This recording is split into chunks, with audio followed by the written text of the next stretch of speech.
June UGC net എക്സാമിൻ്റെ answer key വന്നു.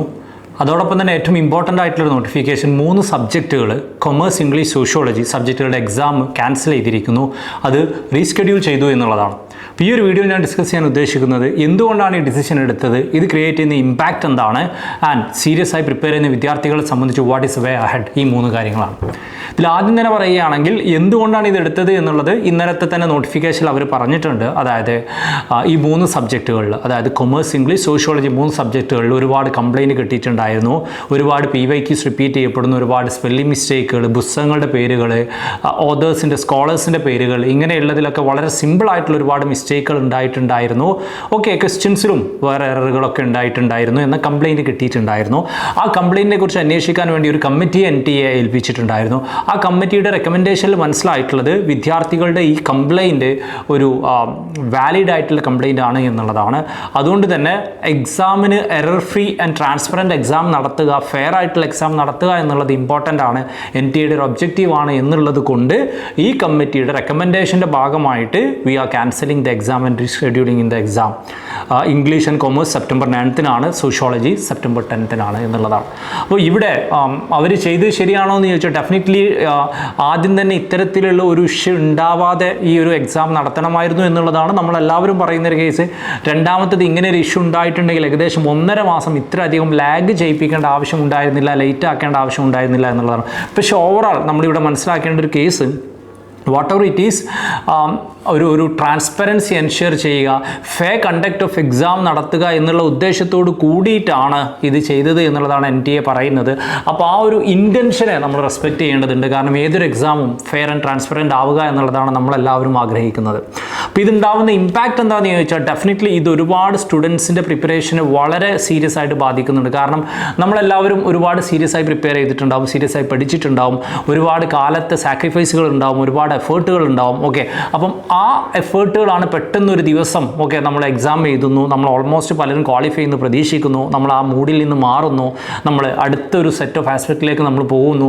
ഇങ്ങനെയുള്ളൊരു സിറ്റുവേഷനിലാണ് ഏകദേശം എക്സാം നടന്ന 1.5 മാസത്തിന് ശേഷം അവർ എക്സാമിൻ്റെ ക്യാൻസലേഷൻ എന്നുള്ള ഒരു ആസ്പെക്റ്റ് പറയുന്നത്. അപ്പോൾ ഇത് സീരിയസ് ആയി പ്രിപ്പയർ ചെയ്ത പഠിച്ചിട്ടുണ്ടായിരുന്ന വിദ്യാർത്ഥികളെ സംബന്ധിച്ച് വളരെ ഡിസപ്പോയിൻറ്റിംഗ് ആയിട്ടുള്ളൊരു സിറ്റുവേഷനാണ്. ഓക്കെ, കാരണം ഇനി അവർക്ക് അങ്ങനെ എഫേർട്ട് ഇടാൻ പറ്റില്ല. അങ്ങനെ എഫേർട്ട് ഇടാൻ പറ്റില്ല എന്നുള്ളതിനേക്കാൾ വളരെ ഇമ്പോർട്ടൻ്റ് ആയിട്ടുള്ള കാര്യം, ഒരുപാട് കാലത്ത് എഫേർട്ടിന് ശേഷം ഇങ്ങനെ ഒരു എഫേർട്ട് ഇട്ടു, റിസൾട്ട് പ്രതീക്ഷിച്ചു, വീണ്ടും വാട്ട് വി കൻ സേ നമ്മൾ ആ മെൻ്റലി നമ്മൾ അതിൽ നിന്ന് ഔട്ട് ആയിട്ടുണ്ടാവും. തിരിച്ച് മെൻ്റലി അതിലേക്ക് എത്തുക എന്നുള്ളതാണ് important. It's not about the hours of effort. Okay, നമ്മൾ മെൻ്റലി തിരിച്ചും ആ ഒരു സ്റ്റേജിലേക്ക് എത്തുക എന്നുള്ളത് നമ്മളെ സംബന്ധിച്ച് വളരെ വളരെ ഇമ്പോർട്ടൻ്റ് ആയിട്ടുള്ളൊരു കാര്യമാണ്. അതേസമയം വിദ്യാർത്ഥികൾക്കുള്ള ഏറ്റവും വലിയ കൺഫ്യൂഷൻ എന്താണെന്ന് ചോദിച്ചാൽ, ഡെഫിനറ്റ്ലി ഇനി നമ്മൾ പഠിക്കുകയാണെങ്കിലും കഴിഞ്ഞൊരു എക്സാമിന് നമ്മൾ ഒരുപാട് മാസങ്ങളെടുത്ത് പഠിച്ചിട്ടുള്ളതായിരുന്നു. അപ്പോൾ നമ്മളൊക്കെ പഠിച്ചിട്ടുണ്ടായിരുന്നു, മതിയായ റിവിഷൻ നടന്നിട്ടുണ്ടായിരുന്നു. പക്ഷേ ഇപ്പം നമുക്ക് അതിനുള്ള സമയമില്ല. ഏകദേശം 20-23 ദിവസങ്ങളേ ഉള്ളൂ. നമുക്ക് പഠിച്ചതൊന്നും നമുക്ക് ഓർമ്മയില്ല, എവിടുന്ന് പഠിക്കണമെന്ന് നമുക്കൊരു ക്ലാരിറ്റി ഇല്ല, എന്ത് പഠിക്കണമെന്ന് നമുക്ക് ക്ലാരിറ്റി ഇല്ല, ഏതൊക്കെ നോക്കണം, PYQ നോക്കണോ, എന്തൊക്കെ ചെയ്യണം എന്നുള്ളതിനെക്കുറിച്ചൊക്കെ വളരെ കൺഫ്യൂസ്ഡ് ആണ് എന്നുള്ളതാണ്. ഓക്കെ, ഇതൊരു വാലിഡ് ആയിട്ടുള്ള പ്രോബ്ലം തന്നെയാണ്. അതായത് എല്ലാം മറന്നുപോയിട്ടുള്ളൊരു ഫീലിംഗ്, എവിടുന്ന് തുടങ്ങണം എന്ന് കൺഫ്യൂഷൻ ഉള്ളത്, എങ്ങനെയാണ് ഈ വളരെ ലിമിറ്റഡ് ആയിട്ടുള്ള ദിവസത്തിൽ എങ്ങനെയാണ് ഈ ടോപ്പിക്കൊക്കെ ഒന്നുകൂടി പഠിക്കുക എന്നുള്ള കൺഫ്യൂഷൻ, ഇതെല്ലാം വാലിഡ് ആയിട്ടുള്ളൊരു കൺഫ്യൂഷൻ തന്നെയാണ്. ഓക്കെ, അതോടൊപ്പം തന്നെ പല വിദ്യാർത്ഥികളെ സംബന്ധിച്ചും ഇനിയുള്ള ഒരു എക്സാം എഴുതാൻ പോലും പറ്റാത്ത വിദ്യാർത്ഥികളും ഉണ്ട് എന്നുള്ളതാണ്. അതായത് ഇപ്പം എനിക്ക് തന്നെ പേഴ്സണലി അറിയുന്ന ചില വിദ്യാർത്ഥികളൊക്കെ ഫാമിലി ആയിട്ട് ഗൾഫിലൊക്കെ താമസിക്കുകയും ഈ ഒരു എക്സാമിന് വേണ്ടി നാട്ടിലേക്ക് വരികയും എക്സാം കഴിഞ്ഞ് തിരിച്ചു പോവുകയും ഇനി ഒരു എക്സാം എഴുതാൻ അങ്ങനെയും, അതായത് അവരുടെ ലൈഫ് പ്ലാനുകൾ പോലും ഈ എക്സാമിൻ്റെ സ്കെഡ്യൂളിനനുസരിച്ച് റെഡിയാക്കിയിട്ടുണ്ടായിരുന്ന ഇനി എക്സാം നടത്തിയാൽ എഴുതാൻ പറ്റാത്ത ആളുകളുണ്ട്. അപ്പോൾ ഇത്തരത്തിലുള്ള ഒരുപാട് ഇമ്പാക്റ്റുകൾ, പ്രശ്നങ്ങൾ വിദ്യാർത്ഥികളെ സംബന്ധിച്ച് വിദ്യാർത്ഥികളുടെ ലൈഫിൽ ഇത് കാരണം ഉണ്ടായിട്ടുണ്ട് എന്നുള്ളതാണ് മനസ്സിലാക്കേണ്ട ഒരു കേസ്. അപ്പോൾ ഇവിടെ what we can say, NTA ഇനിയും എക്സാം നടത്തുന്ന സമയത്ത് ഇത്തരത്തിലുള്ള പ്രശ്നങ്ങൾ ഇല്ലാതിരിക്കാൻ ശ്രമിക്കുക, കൂടുതൽ ട്രാൻസ്പെറൻ്റ് ആവുക, അതിനൊരു പ്രോപ്പർ സിസ്റ്റംസ് ഉണ്ടാക്കുക എന്നുള്ളതാണ് ഏറ്റവും ഇമ്പോർട്ടൻ്റ് ആയിട്ടുള്ള ആസ്പെക്ട്. ഇനി വിദ്യാർത്ഥികളെ സംബന്ധിച്ച് മുന്നോട്ട് എന്താണ് എന്നുള്ളത് ഇവിടെ ഞാൻ പറയും. ബേസിക്കലി നമ്മൾ ആദ്യം മനസ്സിലാക്കേണ്ട ഒരു കേസ്, ഓവറോൾ ഇറ്റ്സ് നമ്മൾക്ക് JRF ഹോൾഡർ ആവണം. നമുക്ക് നെറ്റ് ഹോൾഡർ ആവണം. അത് എക്സാം എന്ന് നടത്തിയാലും റിസൾട്ട് എന്ന് നടത്തിയാലും.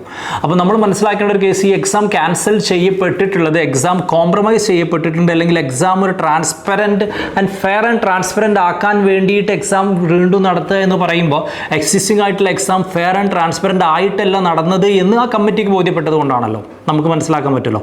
അപ്പോൾ നമ്മൾ മനസ്സിലാക്കേണ്ട ഒരു സാധനം, ഇത് നമുക്കും കൂടി കൂടുതൽ യൂസ്ഫുൾ ആവണം അല്ലെങ്കിൽ ട്രാൻസ്പെറൻറ്റ് ആവണം എന്നുള്ള ഉദ്ദേശത്തോട് കൂടിയിട്ടാണ് ഈ എക്സാം റീടെസ്റ്റ് നടത്തുന്നത് എന്നുള്ളത് മനസ്സിലാക്കുക. കാരണം ഇങ്ങനെ ആലോചിച്ചാൽ മതി, പെട്ടെന്ന് റിസൾട്ട് വരുന്ന നമ്മൾ തോൽക്കുന്ന എക്സാമിനേക്കാളേറെ നമ്മൾ എപ്പോഴും ആഗ്രഹിക്കുക കുറച്ച് ലേറ്റ് ആയാലും രണ്ടാമതായിട്ട് എഴുതിയാലും നമ്മൾ ജയിക്കുന്ന, നമ്മൾ JRF ഹോൾഡർ ആവുന്ന, നെറ്റ് ഹോൾഡർ ആവുന്ന ഒരു എക്സാം ആയിരിക്കും. Okay, this is the simple logic behind that. അപ്പം അതാണ് നമ്മൾ ഇവിടെ മനസ്സിലാക്കേണ്ട ഒരു കേസ്. ഡെഫിനറ്റ്ലി ഇതൊരു ഡിസപ്പോയിൻറ്റിങ് സിറ്റുവേഷൻ ആണ്. ബട്ട് ഓക്കെ, ഒരു ട്രാൻസ്പെറൻ്റ് അല്ലാത്ത ഒരു കോംപ്രമൈസ്ഡ് ആയിട്ടുള്ള എക്സാമിനേക്കാളേറെ നല്ലത് ഇത് തന്നെയാണ് എല്ലാ അർത്ഥത്തിലും എന്നുള്ളതാണ് ആദ്യം മനസ്സിലാക്കേണ്ടത്. രണ്ടാമതായിട്ട് ഞാൻ നേരത്തെ പറഞ്ഞ കുറേ പ്രശ്നങ്ങൾ വിദ്യാർത്ഥികൾ നേരിടുന്ന, മറന്നു പോവുക, സമയമില്ലായ്മ, പ്ലാനിങ് എന്താ ചെയ്യേണ്ടത് എന്നുള്ളത് അറിയാത്ത, ലിമിറ്റഡ് സമയത്ത് എങ്ങനെയൊക്കെ പഠിക്കണം എന്നറിയാതിരിക്കുക, ഇങ്ങനെയുള്ള കുറേ പ്രശ്നങ്ങളുണ്ട്. ഇവിടെ നമ്മൾ മനസ്സിലാക്കണം, ഡെഫിനറ്റ്ലി ഇതൊക്കെ വളരെ സീരിയസ് ആയ പ്രശ്നങ്ങൾ തന്നെയാണ്. പക്ഷെ അതുമായി ബന്ധപ്പെട്ട് നമ്മൾ മനസ്സിലാക്കേണ്ട ഏറ്റവും ക്രൂഷ്യൽ സാധനം, ഈ എക്സാം എഴുതുന്ന ഇന്ത്യയിലെ എല്ലാ കാൻഡിഡേറ്റ്സിനും, എല്ലാ ആസ്പിറൻസിനും ഈ പ്രശ്നങ്ങളൊക്കെ ഉണ്ട്. ഈ പ്രശ്നങ്ങൾക്കൊരു സിമ്പിൾ സൊല്യൂഷൻ ഒന്നുമില്ല, പക്ഷേ എല്ലാവർക്കും, എല്ലാ ആസ്പിറൻസിനും, എല്ലാ കാൻഡിഡേറ്റ്സിനും ഈ പ്രശ്നങ്ങളുണ്ട്. അപ്പോൾ ആരാണ് വിജയിക്കാൻ പോകുന്നത്? ഇതൊരു കമ്പറ്റീറ്റീവ് എക്സാമിനേഷൻ ആണ്. അവൈലബിൾ ആയിട്ടുള്ള സമയത്ത് ആർക്കാണോ ഏറ്റവും നന്നായി പ്രിപ്പയർ ചെയ്യാൻ സാധിക്കുക അവരാണ് ഈ എക്സാം വിജയിക്കാൻ പോകുന്നത് എന്നുള്ളത് നമുക്ക് ഉറപ്പാണ്. എന്ന് പറഞ്ഞാൽ ഇനിയുള്ള വളരെ ചുരുങ്ങിയ 22 23 ദിവസങ്ങൾ അവൈലബിൾ ആയിട്ടുള്ള സമയം ഏറ്റവും നന്നായിട്ട് ആർക്കാണോ യൂസ് ചെയ്യാൻ പറ്റുന്നത്, ഏറ്റവും നന്നായിട്ട് ആർക്കാണോ റിവൈസ് ചെയ്യാൻ പറ്റുന്നത്, അവരാണ് ക്വാളിഫൈ ചെയ്യാൻ പോകുന്നത്.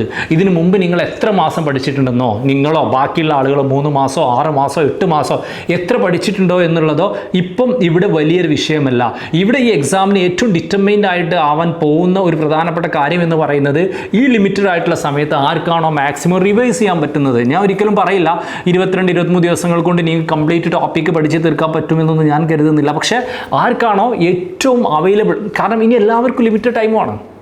ഓക്കെ, അപ്പോൾ ആ ലിമിറ്റഡ് ടൈം ആർക്കാണോ ഏറ്റവും അടിപൊളിയായിട്ട് പ്രിപ്പയർ ചെയ്യാൻ പറ്റുന്നത് എന്നുള്ളതാണ് ഇമ്പോർട്ടൻ്റ് ആയിട്ടുള്ള ഒരു കാര്യം എന്ന് പറയുന്നത്. പിന്നെ മറന്നു പോകാമെന്ന് പറയുമ്പോൾ ഡെഫിനറ്റ്ലി ഒറ്റ നോട്ടത്തിൽ നമ്മൾ ആലോചിക്കുമ്പോൾ നമുക്കെല്ലാം മറന്നുപോയ പോലെ തോന്നും. പക്ഷേ നമ്മളെല്ലാം ഒന്ന് വായിച്ച് തുടങ്ങുന്ന സമയത്ത് നമ്മൾ മറന്നിട്ടുണ്ട് എന്ന് കരുതുന്ന പല കാര്യങ്ങളും നമുക്ക് ഓർമ്മയുണ്ടാവും എന്നുള്ളതാണ്. അപ്പം ഞാൻ പറയുക, ഈ സമയത്ത് പ്രിപ്പറേഷനിൽ നിങ്ങൾ ശ്രദ്ധിക്കേണ്ട 2 കാര്യങ്ങൾ, ഒന്ന് റിവിഷൻ മാത്രമാണ് നിങ്ങൾ ചെയ്യേണ്ടത് എന്നുള്ളതാണ്. ഓക്കെ, 2 നമ്മൾ ഈ പറഞ്ഞ പ്രശ്നങ്ങളൊക്കെ എല്ലാവർക്കും നേരിടുന്നുണ്ട് എന്നുള്ളതാണ്. 3 അവൈലബിൾ ആയിട്ടുള്ള സമയം ഏറ്റവും അടിപൊളിയായിട്ട് ആർക്കാണോ യൂസ് ചെയ്യാൻ പറ്റുക അവരാണ് എന്നുള്ളതാണ്. എയ്ഫറിനെ സംബന്ധിച്ച് ഈ എല്ലാ UGC നെറ്റ് ആസ്പിറൻസും നേരിടുന്ന ഈ ബുദ്ധിമുട്ടുകൾ എയ്ഫർ മനസ്സിലാക്കുന്നു. അതുകൊണ്ട് തന്നെ എയ്ഫർ ഇത്രയധികം വലുതാവാനുള്ള, കഴിഞ്ഞ 6 തവണ തുടർച്ചയായിട്ട് കേരളത്തിൽ ഒന്നാമതാവാനുള്ള, 3500-ലധികം നെറ്റ് ഹോൾഡേഴ്സിനെ ക്രിയേറ്റ് ചെയ്യാൻ, 410-ലധികം JRF ഹോൾഡേഴ്സിനെ ക്രിയേറ്റ് ചെയ്യാൻ നമുക്ക് സാധിച്ചിട്ടുള്ളത് നിങ്ങളുടെ എല്ലാവരുടെയും സപ്പോർട്ട് കൊണ്ടാണ്. ആ ഒരു സപ്പോർട്ടിന് ഗ്രാറ്റിറ്റ്യൂഡ് എന്നുള്ള രീതിയിൽ എയ്ഫറിൻ്റെ ടോക്കൺ ഓഫ് ലവ് എന്നുള്ള രീതിയിൽ എയ്ഫർ ഒരു ബൗൺസ് ബാക്ക് കോഴ്സ് എന്നുള്ളൊരു കോഴ്സ് സ്റ്റാർട്ട് ചെയ്തിട്ടുണ്ട്. കൊമേഴ്സ്, ഇംഗ്ലീഷ്, സോഷ്യോളജി, ഈ 3 സബ്ജക്റ്റിനും വരുന്ന എക്സാമിന് കംപ്ലീറ്റ് ആയിട്ടുള്ള അതിനുള്ള ഒരു പ്രിപ്പറേഷൻ സിസ്റ്റമാണ് നമ്മൾ പ്രൊവൈഡ് ചെയ്യുന്നത്. അത് കംപ്ലീറ്റ് ഫ്രീ ആയിട്ടുള്ളതാണ്. It's not a paid course. Definitely normally ഇതൊക്കെ പെയ്ഡ് കോഴ്സാണ്. പക്ഷേ ഈ ഒരു സിറ്റുവേഷനിൽ Aifer will stand with you. അപ്പോൾ നിങ്ങൾ വളരെ സീരിയസ് ആയി പ്രിപ്പയർ ചെയ്യുന്നുണ്ടെങ്കിൽ നിങ്ങൾക്ക് ഈ കോഴ്സിൽ ജോയിൻ ചെയ്യാം. അതിന് വേണ്ടിയിട്ട് നമ്മൾ വാട്സപ്പ് കമ്മ്യൂണിറ്റിയിൽ ജോയിൻ ചെയ്യാം. അതിൻ്റെ ലിങ്ക് കാര്യങ്ങളെല്ലാം ഇന്നത്തെ ഈ ഒരു യൂട്യൂബ് വീഡിയോയുടെ ഡിസ്ക്രിപ്ഷനിലും നിങ്ങൾക്ക് കാണാൻ സാധിക്കും. അപ്പോൾ ടുവാർഡ്സ് എൻ്റെ എനിക്ക് പറയാനുള്ളത് ഇത്രയേ ഉള്ളൂ. ഡെഫിനറ്റ്ലി ഇതൊരു ചലഞ്ചിങ് സിറ്റുവേഷൻ ആണ്. പക്ഷേ വിജയികളെ സൃഷ്ടിക്കുന്നത്, വിന്നേഴ്സിനെ സൃഷ്ടിക്കുന്നത് ആർക്കാണോ ചലഞ്ചിങ് സിറ്റുവേഷന് ഏറ്റവും അടിപൊളിയായിട്ട് യൂസ് ചെയ്യാൻ പറ്റുക, ഏറ്റവും പ്രൊഡക്റ്റീവായിട്ട് യൂസ് ചെയ്യാൻ പറ്റുക എന്നുള്ളതാണ്. അപ്പോൾ നമ്മൾ അൺഎക്സ്പെക്റ്റഡ് ആയിട്ട് സംഭവിച്ചിട്ടുള്ള ഈ ഒരു ചലഞ്ചിങ് സിറ്റുവേഷൻ ഏറ്റവും പ്രൊഡക്റ്റീവായിട്ട് നമുക്ക് യൂസ് ചെയ്യാൻ ശ്രമിക്കാം. ഓക്കെ, നമുക്ക് വരുന്ന എക്സാമിന് വിജയിക്കുന്നുണ്ടെന്ന് ഉറപ്പുവരുത്താൻ കംപ്ലീറ്റ് റിസോഴ്സുകൾ അല്ലെങ്കിൽ ഇതുമായി ബന്ധപ്പെട്ട പ്രധാനപ്പെട്ട എല്ലാ കാര്യങ്ങളും ലഭിക്കാൻ, സ്ട്രാറ്റജി എല്ലാം ലഭിക്കാൻ വേണ്ടിയിട്ട് എയ്ഫർ എഡ്യൂക്കേഷൻ്റെ യൂട്യൂബ് ചാനൽ സബ്സ്ക്രൈബ് ചെയ്തിട്ടുണ്ടെന്ന് ഉറപ്പുവരുത്തുക. അതുപോലെ തന്നെ എയ്ഫർ ബൗൺസ് ബാക്ക് കോഴ്സിൽ ജോയിൻ ചെയ്യുക. ഡീറ്റെയിൽസ് എല്ലാം ഈ യൂട്യൂബ് വീഡിയോയുടെ ഡിസ്ക്രിപ്ഷനിലുണ്ട്. അപ്പോൾ നന്നായി പഠിക്കുക. എക്സാം എക്സ്റ്റെൻഡ് ചെയ്തോട്ടെ, റിസൾട്ട് എക്സ്റ്റെൻഡ് ചെയ്തോട്ടെ, പക്ഷേ നമ്മൾ വിജയിച്ചിരിക്കും.